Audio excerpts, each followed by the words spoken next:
Hay lugares que parecen hechos de silencio. No el silencio vacío, sino el que se queda pegado a las cosas, como polvo antiguo. En la laguna de Venecia, entre canales que respiran historia y barcos que cortan el agua, como si partieran una tela, hay una isla pequeña y casi olvidada que carga con un nombre que muchos pronuncian en voz baja: Poveglia. Vista desde lejos es apenas una mancha verde, un borde de árboles que oculta ruinas y un campanario sin campana. Pero cuando uno investiga su historia, la que consta en archivos y la que fermenta en la memoria popular, entiende por qué esa mancha verde se convirtió en sinónimo de inquietud. Poveglia es, para muchos, una isla maldita. Para otros, un espejo de cómo mezclamos hechos y fantasmas hasta crear una leyenda que se resiste a desaparecer. La laguna veneciana es un laberinto de islotes, bancos de arena y canales que suben y bajan con la marea. Sobre ese tablero, Venecia floreció como una ciudad imposible. Palacios levantados sobre pilotes, comercio que venía de todas partes del mundo, máscaras y mercaderes, arte y diplomacia. Poveglia aparece en registros antiguos como un asentamiento modesto, un punto más en la geografía de la laguna. Hubo épocas en que estuvo habitada, en que la gente encendía fuego por las noches y miraba desde la orilla cómo la luz de la ciudad se reflejaba en el agua. También hubo épocas de abandono, de guerra, de desplazamientos. En ese vaivén, poblada, desierta, reocupada, se fue amasando su carácter de frontera. Poveglia casi nunca fue un hogar definitivo. Fue un lugar de tránsito. Con el tiempo, Venecia se volvió un puerto donde atracaban naves de todas partes. Eso trajo riqueza, pero también un enemigo que viajaba silencioso: la peste. Y aunque los cronistas de la época detallan medidas sanitarias estrictas, cordones y controles, el miedo a lo invisible se convirtió en un actor más de la ciudad. Se instauraron lazaretos en distintas islas de la laguna, sitios de cuarentena para tripulantes y mercancías, espacios donde lo que venía de afuera esperaba un tiempo antes de tocar la ciudad. La idea era simple, y para su época, avanzada: aislar para proteger. Poveglia formó parte de ese sistema en ciertos períodos como depósito de cuarentena y control, una pieza más del engranaje que buscaba que la vida en Venecia siguiera fluyendo. Ahí está una de las raíces de su reputación.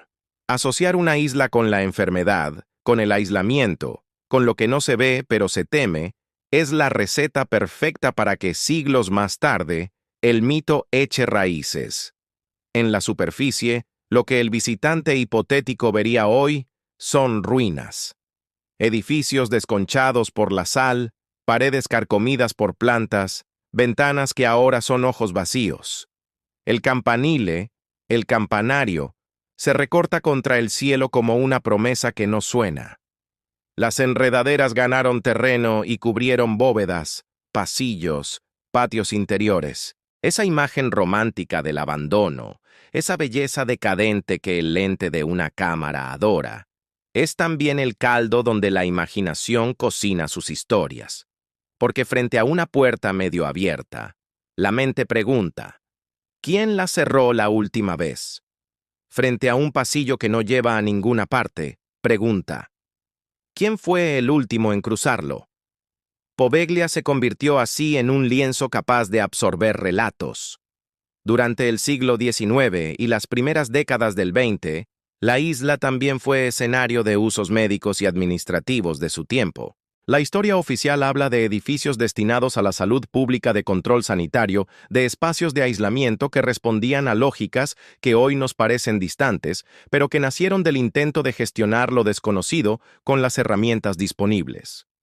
De esa función nacieron, años después, historias que ya no distinguen con precisión lo documentado de lo conjetural. Relatos de pasillos donde se oían pasos, de médicos que experimentaban, de pacientes que miraban por ventanas sin saber qué esperar del día siguiente.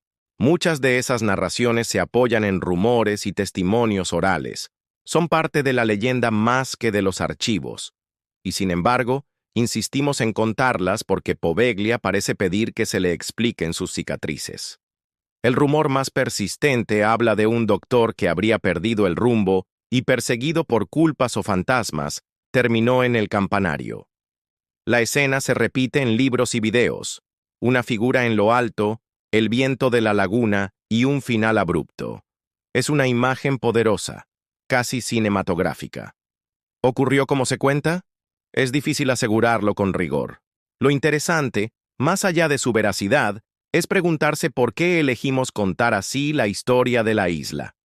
Tal vez porque Poveglia se convirtió en el lugar donde depositamos la ansiedad de épocas difíciles. Confinamientos, epidemias, decisiones duras que alguien tenía que tomar. En vez de mirar de frente esa complejidad, preferimos un fantasma, la figura del médico en la torre, un relato claro que concentra 1000 historias dispersas. Hay además un componente físico que alimenta el mito. La tierra de la isla es oscura, mezclada con sedimentos de la laguna, restos vegetales y capas que el tiempo compactó como páginas de un libro antiguo. La bruma es frecuente, y en ciertos días el aire salobre trae consigo un olor que recuerda a hierro y algas. El agua circundante, de tonalidades cambiantes, puede volverse espejo o velo según la hora. Ese paisaje sensible, donde luz, humedad y viento bailan una danza caprichosa, crea fenómenos que, sin contexto, parecen sobrenaturales. Sombras que se alargan, susurros que en realidad son hojas secas llevadas por el aire, golpes que son maderas que ceden. En una ruina todo suena a otro tiempo. Poveglia no necesita fantasmas para parecer habitada, bastan el viento, el agua, la memoria. Marineros y pescadores de la laguna repiten historias que aprendieron de sus mayores, que conviene bordear la isla por cierta cara, que no es buena idea anclar cerca de la vieja torre, que por las noches ahí se oyen tonos que no pertenecen a ningún reloj.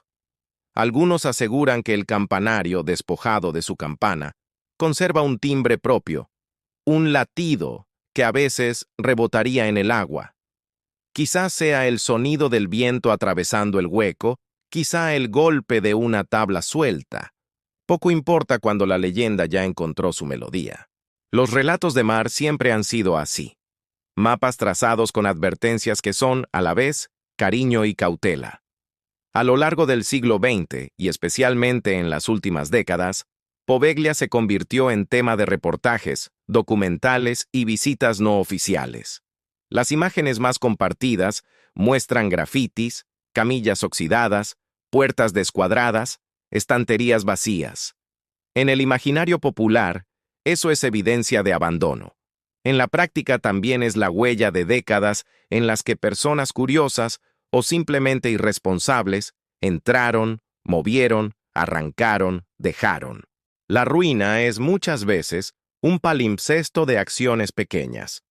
De noche, bajo el destello intermitente de una linterna, todo parece prueba de algo: un frasco olvidado, una sábana, una sombra en la pared.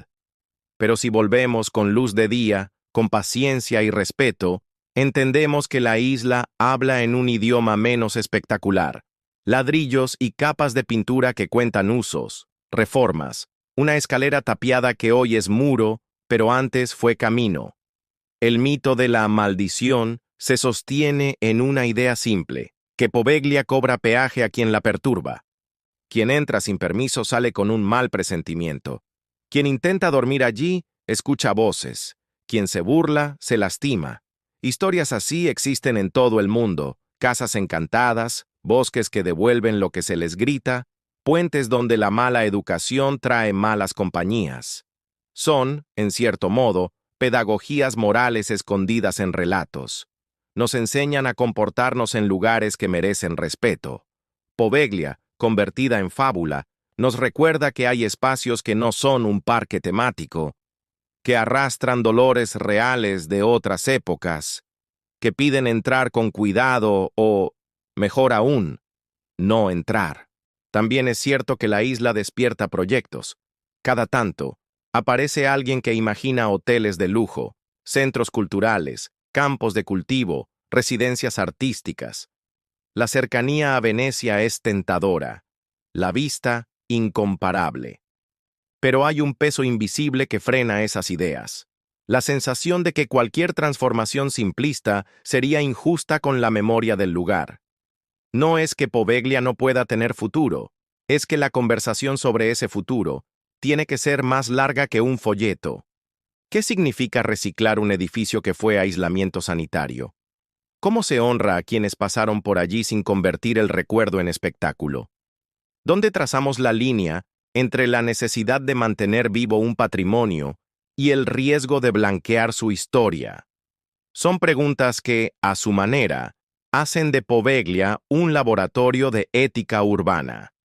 La arquitectura de la isla, muros gruesos, patios internos, largos corredores, habla de una época en que el control del espacio era sinónimo de control del riesgo. Las ventanas altas, los pasillos que ventilan, las salas que podían dividirse o unirse según la necesidad, todo cuenta una forma pragmática de pensar la salud pública. Ver hoy esos espacios vacíos provoca una extraña mezcla de sentimientos.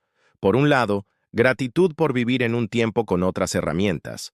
Por otro, respeto por quienes, con lo que tenían, intentaron impedir que el miedo ganara. Cuando decimos maldición, quizás sea una forma de nombrar una herida colectiva que todavía no cerramos del todo. Cómo convivir con la enfermedad sin deshumanizar. Cómo cuidar sin encerrar para siempre. Cómo reconocer errores sin borrar los esfuerzos. Si uno pasea por los límites de la isla, imaginando por qué el acceso está restringido, podría pensar en la cantidad de vidas que tuvieron relación con Poveglia sin vivir allí. Marineros en cuarentena, funcionarios médicos, cocineras, limpiadores, guardias, barqueros, monjas, voluntarios. Gente que traía pan, que escuchaba historias, que enviaba cartas. En esa red de vínculos hay un antídoto contra el sensacionalismo. Recordar que lo extraordinario también se compone de tareas ordinarias. Cuando el rumor habla de maldición, conviene recordar que las maldiciones no cocinan, no barren, no escriben informes, las hacen personas. Y las deshacen, también, las personas. Con memoria, con cuidado, con decisiones serias. Los exploradores urbanos que han narrado incursiones clandestinas describen sensaciones físicas. El olor de la humedad, la sal pegada a las paredes, el crujido del piso al primer paso, la manera en que la luz de la linterna partía en dos el polvo y parecía volverlo visible por primera vez. Hablan de habitaciones que conservan su simetría como si aún esperaran mobiliario. De alas donde el eco devuelve los susurros con un retardo que suena a respuesta. Algunos aseguran haber oído golpes, voces lejanas, pasos desde arriba en un edificio donde el piso superior ya no existe. La mente humana es así. Necesita ordenar el caos, darle sentido a lo que no entiende. Y en ruinas como estas, el cerebro toma atajos, convierte ruido en palabra, sombra en figura. No es una trampa, es un mecanismo ancestral para sobrevivir en entornos inciertos. También están los relatos de los que nunca pusieron un pie en la isla, pero sienten su peso en el mapa. Guías que cuentan la historia desde un barco, familias que escuchan con los ojos muy abiertos, niños que preguntan por qué alguien llamaría maldita a una isla tan bonita. Esa pregunta, la de los niños, es valiosísima, porque inocula una duda donde suele haber certezas fáciles. ¿Y si Poveglia no está embrujada, sino atravesada por la manera en que nosotros miramos? ¿Y si la maldición fuera la costumbre de convertir el dolor antiguo en espectáculo, en vez de en aprendizaje? Cuando lo pensamos así, la isla deja de ser un monstruo para volverse maestra. Hay una imagen que muchos visitantes describen. Al atardecer, el agua se vuelve de un verde apagado, y el cielo adquiere un tono que no es naranja ni rosa, sino un dorado pálido que parece salir de los cuadros venecianos. En ese momento, dicen, Poveglia se ve en calma. El campanario recorta una silueta precisa. Los árboles parecen guardar un secreto sin apuro. No hay gemidos desde las ruinas ni luces extrañas. solo un silencio que pide respeto. Tal vez por eso, más que una isla maldita, Poveglia sea un recordatorio de que los lugares tienen memoria y, si no los escuchamos, esa memoria se filtra como humedad y termina reapareciendo en forma de historias que no sabemos cerrar. Hablar de Poveglia con responsabilidad implica reconocer lo que sabemos, lo que sospechamos y lo que inventamos sin querer. Sabemos que fue parte de la red sanitaria veneciana, que albergó espacios de cuarentena y control, que más tarde tuvo usos médicos de su tiempo, que luego fue abandonada y quedó a merced del clima y del rumor. Sospechamos que allí pasaron hechos que hoy, sin contexto, nos incomodan. Decisiones duras, aislamientos, miedos, inventamos o adoptamos figuras fantasmales que nos permiten ordenar la inquietud en un cuento, con un villano claro y un clímax en lo alto de una torre. Entre esos tres planos, lo cierto, lo probable, lo legendario, se mueve la voz que hoy te cuenta esta historia.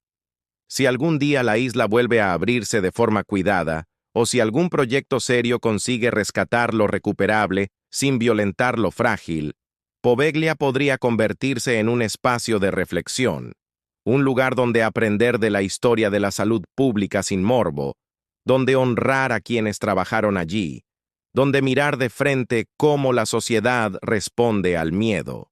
Sería hermoso verla convertida en centro de estudio, en reserva ecológica, en taller de memoria, no para domesticarla, sino para escuchar su lección. Que la mejor forma de derrotar una maldición es transformarla en conocimiento compartido. Porque, al final, ¿qué es una maldición sino una historia que se queda pegada y se repite sin cambiar? Si alguien repite que un sitio está condenado, ese sitio empieza a hacerlo en el relato común. Y, sin embargo, el agua que rodea Poveglia sube y baja como siempre. Las aves siguen haciendo sus rutas. El musgo continúa avanzando milímetro a milímetro sobre las paredes. Los árboles crecen sin preguntar qué opina la fama. La naturaleza lleva otra cuenta del tiempo. Nos recuerda que ninguna historia humana, por intensa que sea, alcanza para borrar el ciclo lento de las cosas vivas. Quizá por eso, Poveglia fascina. No porque confirme que existen fantasmas, sino porque nos obliga a revisar los nuestros. Nos hace pensar en cómo tratamos lo desconocido, en cómo nombramos lo que asusta, en cómo cuidamos lo que nos cuidó. Nos muestra, con sus ladrillos vencidos, que la protección tiene un precio y que la memoria exige matices. Y nos invita, sobre todo, a hablar de la vida en medio de un relato sobre el miedo. No es un detalle menor. Detrás de cada puerta cerrada hubo decisiones de personas de carne y hueso. Detrás de cada rumor hay un deseo de entender. Detrás de cada cámara que busca una sombra hay alguien que, tal vez sin saberlo, está buscando una explicación para su propia inquietud. Imagina, por un momento, que nos acercamos en una barca a la isla, sin intención de entrar, solo de rodearla. El casco corta el agua despacio. Se oyen gaviotas. La brisa trae ese olor a sal y madera húmeda. La torre aparece primero, luego un tejado roto, luego un arco cubierto de hiedra. Pasamos por el lado más expuesto y escuchamos cómo el viento sopla a través de las ventanas vacías. No hay voces antiguas, solo aire. Y aún así, algo pesa. No es miedo, es respeto. El respeto que produce un lugar donde la humanidad intentó protegerse de sí misma y del mundo, y que hoy nos pide que lo miremos con menos superstición y más compasión. La maldición, si existe, es la de olvidar. Olvidar que los sitios con historias difíciles necesitan cuidado, no consumo, escucha, no espectáculo. Olvidar que podemos contar lo inquietante sin convertirlo en caricatura. Olvidar que la memoria también es infraestructura, muros que se sostienen, archivos que se conservan, voces de los habitantes de la laguna que merecen ser oídas cuando opinan sobre su territorio. Si conjuramos ese olvido, tal vez Poveglia deje de ser la isla maldita y se vuelva lo que en el fondo siempre fue. un trozo de tierra con árboles y muros que nos enseña con su silencio a ser un poco más responsables. Cuando cae la tarde sobre la laguna, Venecia se enciende a lo lejos. Las luces se multiplican en el agua como si fueran un cielo al revés. Poveglia queda en penumbra, custodiando su perfil de sombras. Las mareas, que no creen en leyendas, siguen yendo y viniendo.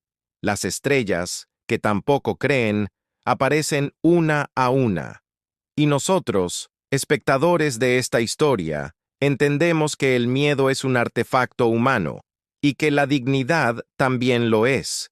Si alguna vez cuentas la historia de esta isla, hazlo así, con la delicadeza de quien entra en una iglesia vacía o en un hospital de madrugada, con esa mezcla de reverencia y prudencia. Porque hay lugares que, más que ser explicados, piden ser respetados. Poveglia es uno de ellos. En definitiva, la maldición de Poveglia no es un hechizo antiguo ni una presencia rencorosa. Es la suma de memoria, rumor y ruina, la tendencia humana a llenar con fantasmas los huecos que deja la historia.